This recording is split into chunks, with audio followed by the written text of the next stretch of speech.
মায়ের ভালোবাসা হয়েছে নিঃস্বার্থ গভীর অনন্য একটা সম্পর্ক, যা শব্দে বর্ণনা করা কঠিন।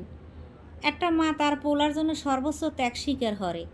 তার সুখ দুঃখ স্বপ্ন সাফল্য সব কিছুর সাথে নিজের হৃদয় জড়াইয়ে রাখে।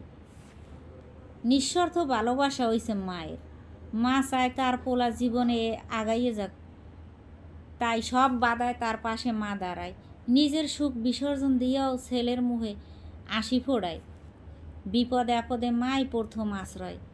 তার প্রার্থনা ও আশীর্বাদ পোলার জন্য শক্তি হয়ে ওড়ে। মা তার পোলার মনে কানায় কানায় পড়ে, এমনকি যখন সে কিছু বলেও না। হেয়ার মানে রবীন্দ্রনাথ লেখছে, মা কথাটি ছোট্ট অতি, কিন্তু যেন ভাই ইহার চেয়েও নাম যে মধুর ত্রিভুবনে নাই। মায়ের ভালোবাসা হইছে হেই অদৃশ্য ডোর, যা দূর হইতেও ছেলেরে টানে। মা তার পোলার জীবনে প্রথম শিক্ষক, সবচেয়ে বড় সমর্থক এবং চিরকালের অভিভাবক। এই ভালোবাসা শুধু রক্তের সম্পর্ক না, এটা আত্মার বন্ধন।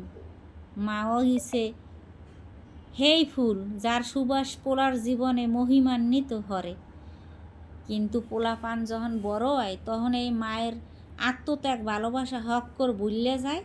বউ যখন ঘরে বড় চাকরি হরে, মায়ের বৃদ্ধাশ্রমে পাড়ায়। মা তখন সবচাইতে খারাপ।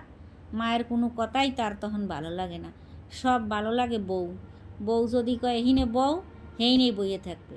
ভালো মন্দ যত খাওয়ান আন্যে গোপনে বউরাতে দেবে। হেয়ার পরও মার ভালোবাসা এই পোলার প্রতি যায় না। সবসময় মার দোয়াতে আল্লাহর কাছে যে আল্লাহ মোর পোলারা যেন ভালো থাকে, তুমি ওরে ভালো রাখো, মোরে ভালো না পাক, ও যেন ভালো থাকে, এইটাই মোর কামনা।